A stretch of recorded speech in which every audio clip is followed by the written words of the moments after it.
ये राजीव गांधी ग्रामीण ओलंपिक खेलों का आयोजन जो आज राज्य स्तर तक पहुंचा है, इसके लिए मैं प्रदेशवासियों को बधाई देता हूँ। बगैर उनके सहयोग के संभव नहीं था। हर गांव के अंदर एक साथ में प्रोग्राम होना मैच का, 30 लाख प्लेयर, 10 लाख महिलाएं उसके अंदर, 2,60,000 टीमें बनी हैं। आप सोच सकते हैं कितने बड़े रूप में आयोजन हुआ है।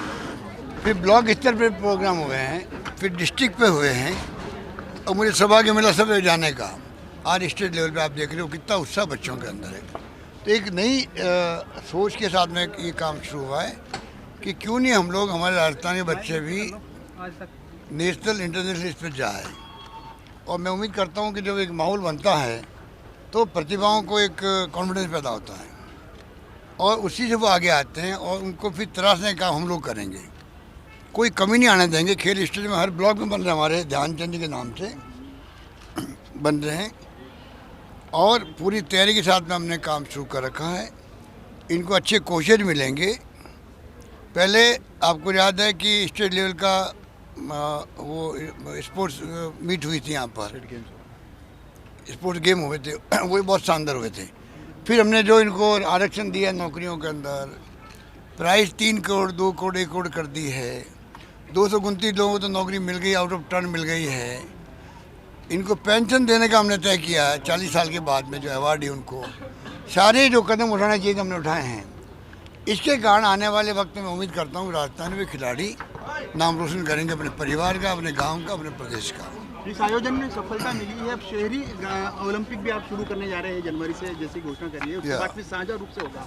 किस प्रकार की सफलता की उम्मीद करें, क्योंकि इसमें काफी सफलता ये है कि टैलेंट हंट हो, इसके अंदर प्रतिभा की खोज हो, उसके बाद में तराशने का काम हम लोग करें, तो मैं समझता हूँ माहौल अच्छा बनेगा। ये कह सकता सर, तो क्या कोचेस जो आपने कहा 1000 कोचेस अभी तो वो दिए जा सकते हैं? अभी बजट आने तो बजट को, युवाओं को, छात्रों को, खिलाड़ियों को समर्पित कर रहे हैं। समझ जाओ आप लोग, जो सुझाव आएंगे, सुझाव जो देंगी प्रदेश की जनता, उसके आधार पर हम लोग कई फैसले करेंगे। 3-4 महीने का इंतजार कीजिए, सब कुछ ठीक होगा। एक बड़ी बात आपने कही कि आज युवाओं को आप टेबलेट भी देने जा रहे हैं, क्योंकि 2-3 साल 1 लाख के लगभग टेबलेट देंगे। पिछली बार आपको याद होगा 2012-13 के अंदर हमने 1,16,000 छात्रों को हमने लैपटॉप दिए थे उस वक्त में। फिर सरकार बदल गई, वो स्कीम ख़त्म कर दी। अभी क्योंकि 2-3 साल बटे नहीं हैं, हम एक साथ बांट रहे हैं, लगभग 1 लाख हो जाएंगे वो टैबलेट। जमाना IT का है, मोबाइल फ़ोन का। 1 करोड़ 35 लाख महिलाओं को, उनको जो स्मार्टफोन दे रहे हैं, 3 साल की इंटरनेट सेवाएं फ्री। ये उस परिवार में क्रांति होगी जिसके साधन नहीं, जिनके पास है। पैसे वाले की बात छोड़ दीजिए, उनके पास तो मोबाइल 1 नहीं, 2 होंगे, 3 होंगे। पर जो साधनहीन लोग हैं, उनके घरों में स्मार्टफोन जाना, 3 साल की इंटरनेट सेवाओं के फ्री, मैं समझता हूँ बहुत बड़ा कदम है ये। और उससे बच्चे पढ़ाई की बात है तो ऑफलाइन पढ़ाई तकलीफ आई थी लोगों ने, ऑनलाइन भाग लेंगे वो लोग, घर का माहौल ठीक होगा। नॉलेज इज पावर और नॉलेज इज वेल्थ, ये नया नारा चला है दुनिया के अंदर। जिसके पास में ज्ञान है वही धनवान है, जिसके पास ज्ञान है वही पावरफुल है। उसी भावना के साथ में हम लोग काम कर रहे हैं। महिलाओं का सशक्तिकरण भी होगा और एक फिजा बदलेगी पूरे राजस्थान के अंदर। सर, भारत जोड़ो यात्रा का हिंदी भाषिक प्रदेशों में कितना प्रभाव है? अभी तो लहर चल रही है पूरे सब जगह देश के अंदर।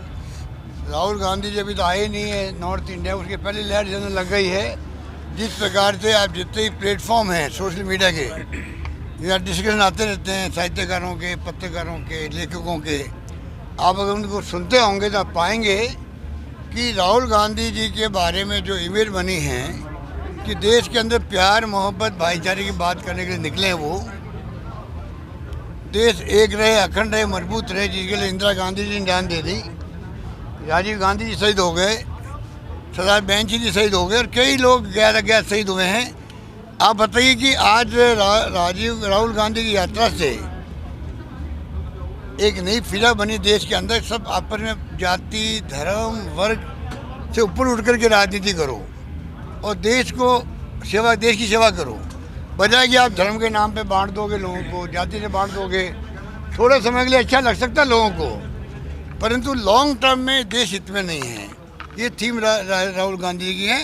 और कल जब मैं गया वहाँ पर बेलारी के अंदर तो क्या माहौल था वहाँ पर, लाखों लोग इकट्ठे हो रहे हैं यात्रा के अंदर, पैदल चल रहे हैं। और 25 किलोमीटर चलना किसे कहते हैं? 25 किलोमीटर यात्रा प्रतिदिन हो रही है, पूरे उत्साह के साथ हो रही है। मैंने कई डेलीगेट से बात की जो पैदल चल रहे हैं, कहता हमें 4-5 दिन तकलीफ हुई थी पहले, अब तो हम लोग हैबिचुअल हो गए, कोई दिक्कत नहीं है। तो वो यात्रा ही बहुत ही, मैं समझता हूँ, शानदार मैसेज दे रही है। केंद्र सरकार दबाव में आ गई है। आज मोहन भागवत जी जो है वो राहुल गांधी की जो थीम है उस पर बोलने लग गए हैं। उनके मिस्टर हंस बोले जो है उनके नंबर 2 वो बोलने लग गए हैं। तो जो इशू राहुल गांधी ने उठाए हैं उन इश्यूज़ को लेके आज आरएसएस के लोग भी, बीजेपी के लोग भी बोलना पड़ रहा है, क्योंकि देश वरना उनको माफ़ नहीं करेगा।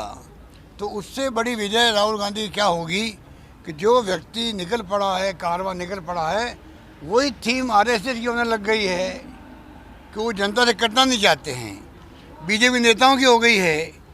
तो नरेंद्र मोदी जी को और अमित शाह जी को सोचना पड़ेगा। अल्टीमेटली अगर जो राहुल गांधी जी कह रहे हैं, हम सब कह रहे हैं, प्राइम मिनिस्टर अपील करे देशवासियों को, इतनी हिंसा हो रही है, आपको हमको नहीं मालूम पड़ता है, छोटी छोटी बातों को लेकर हिंसा होने लग गई देश के अंदर, धर्म के नाम पे होने लग गई है, लीचिंग होने लग गई है। क्या क्या आप बताइए, अभी कोड़े लगा दिए मुस्लिम बच्चों को लेकर के। ये देश में ये क्या हो रहा है? कानून हाथ में लोगे तो कानून राज ही नहीं रहेगा, तो किसी के कोड़े लग सकते। फिर तो कोई धर्म की बाध्यता नहीं रहेगी, कोई धर्म की नहीं रहेगी, जाति की नहीं रहेगी। ये कोई मामूली बात नहीं है और पूरा मीडिया उठा ही नहीं रहा है। खेड़ा के अंदर जो घटना हुई है वो घटना मामूली नहीं थी, उसको दबा दिया गया। हमने कार्रवाई की, उदयपुर के अंदर घटना हुई, बहुत भयंकर घटना थी वो, इमीडिएट अरेस्ट हमने किया है, कार्रवाई करी है हम लोगों ने।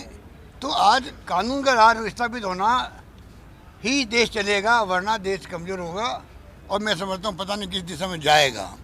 प्राइम मिनिस्टर को क्या तकलीफ हो रही है नरेंद्र मोदी जी को अपील करने में कि सब लोग प्रेम से भाईचारे रहो, आप लोग हिंसा में बर्दाश्त नहीं करूँगा। तो राहुल गांधी की यात्रा मैं समझता हूँ कि जिस प्रकार चल रही है वो एक संदेश दे चुकी है वो। सर एक मिनट सर, कल मतदान आप जयपुर में ही करेंगे सर? पद के लिए वोटिंग है। कल वोटिंग है, लंबे वक्त के बाद चुनाव हो रहे हैं कांग्रेस में संगठन के, कल वोटिंग हो रही है, किस तरह देखते हैं सर? हम लोग सब भाग लेंगे। डेलीगेट में उत्साह है, बहुत भयंकर डेलीगेट में उत्साह है और सब लोग कल आएंगे, भाग लेंगे सब में। और मैं समझता हूँ कि क्योंकि मैं उनका प्रस्ताव बना था खड़गे साहब का, तो कुछ लोगों ने कॉन्ट्रोवर्सी पैदा करी साहब कि आपने कैंपेन किया। कैंपेन करना तो होता है, मैं हर राज्य में जाता बात करता, वो तो मैंने किया नहीं। पर जिसका मैं प्रस्ताव बना हूँ, क्या मैं उनके लिए अपील नहीं कर सकता?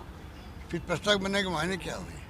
तो ये तो प्रस्ताव के रूप में मैंने जो कुछ किया उसके रूप में किया, इसलिए मैंने कोई उल्लंघन नहीं किया जो चुनाव प्रक्रिया का। पर कुछ लोगों ने उसको तुल देने का प्रयास किया है। कल चुनाव अच्छे होंगे, 19 को परिणाम आएंगे, वो भी अच्छे होंगे, परिणाम भी अच्छे होंगे और मैं समझता हूँ कि एक नई शुरुआत होगी। और कितना बड़ा त्याग किया सोनिया गांधी जी ने, राहुल गांधी जी ने। राहुल गांधी ने कहा मेरे परिवार का कोई व्यक्ति नहीं बनेगा अध्यक्ष। ये कहने की हिम्मत चाहिए। अगर त्याग किसी ने किया है तो सोनिया गांधी प्रधानमंत्री नहीं बनी और डॉक्टर मनमोहन सिंह को प्रधानमंत्री बनाया। गांव में सरपंच का पद कोई नहीं छोड़ता है, ह्यूमन साइकोलॉजी होती है। प्रधानमंत्री पद छोड़ दिया, राहुल गांधी जी ने अध्यक्ष पद छोड़ दिया नैतिक जिम्मेदारी लेते हुए। और तो साथ में सोनिया जी ने, जो राहुल गांधी जी ने कहा हमारे परिवार का मतलब सोनिया जी हो गई, राहुल जी हो गए, प्रियंका जी हो गई, कोई नहीं बनेगा तो कोई नहीं बना खड़ा हुआ है। इससे बड़ी भावना क्या हो सकती है? अब पूरे मुल्क में उसके बावजूद भी अगर कांग्रेस जनों में विश्वास सोनिया गांधी के प्रति है, राहुल गांधी के प्रति है, प्रियंका जी के प्रति है, उसमें नरेंद्र मोदी जी को, अमित शाह को तकलीफ क्यों होती है? बीजेपी को तकलीफ क्यों होती है? आरएसएस को तकलीफ क्यों होती है? वो अपना काम करे। राहुल गांधी जी ने तो कहा था एक बार बड़ौदा के अंदर कि किसी ने कह दिया इनको सबको ख़त्म होना चाहिए, तो उनका नहीं, ख़त्म नहीं होगी। ये अपनी विचारधारा की लड़ाई है। आरएसएस अपना काम करेगी, उनको करने दीजिए, हम अपना काम करेंगे। ये सोच राहुल गांधी की है। मैं समझता हूँ कि देश में जो हालात हैं वो अच्छे नहीं हैं। समय रहते हुए युवाओं को भी समझना पड़ेगा, कल उनके ऊपर भार आएगा देश का। और मैं समझता हूँ कि अभी जो हालात है तनाव के हैं, हिंसा के हैं वो समाप्त होने चाहिए। आपस में हम लोग रहे, अपनी अपनी विचारधारा को लेकर राजनीति करें और हम लोग अपना कर्तव्य पूरा करें देश के प्रति, ये मेरा मानना है। सर, अर्जुन मेघवाल ने कहा है कि भारत जोड़ो की जगह कांग्रेस जोड़ो होना चाहिए, क्या ये भी उनकी फ्रस्ट्रेशन का पार्ट कहना चाह रहे हैं आप? जो सब कुछ मार जाता बाबू, वो सब कुछ मार जाता है। उनको को अपने खुद की घर संभाले। अब उनके बीजेपी के अंदर भी जो है कई कुंबे पैदा हो रहे हैं अंदर ही अंदर। हमारे पास रिपोर्ट है, मेरे पास रिपोर्ट है कि बीजेपी के अंदर कई कुंबे पैदा होने लग गए। उनकी वो बोलने हिम्मत नहीं कर रहे हैं। मोदी जी से, अमित शाह से इतने डरते हैं बीजेपी वाले, वो बोल नहीं पा रहे हैं। मन में वो मन ही मन में धमड़ा ले रहे हैं, ये मैं कह सकता हूँ। कल मतदान यहाँ पे करेंगे। नमस्कार, मैं हूं मानक गुप्ता। अगर आपको हमारा ये वीडियो पसंद आया हो तो इसे लाइक और शेयर जरूर करें, और हाँ, हमें सब्सक्राइब और फॉलो करना ना भूलें ताकि आप देश और दुनिया की कोई खबर मिस ना करें। तो जुड़े रहिए हमारे साथ और देखते रहिए News 24।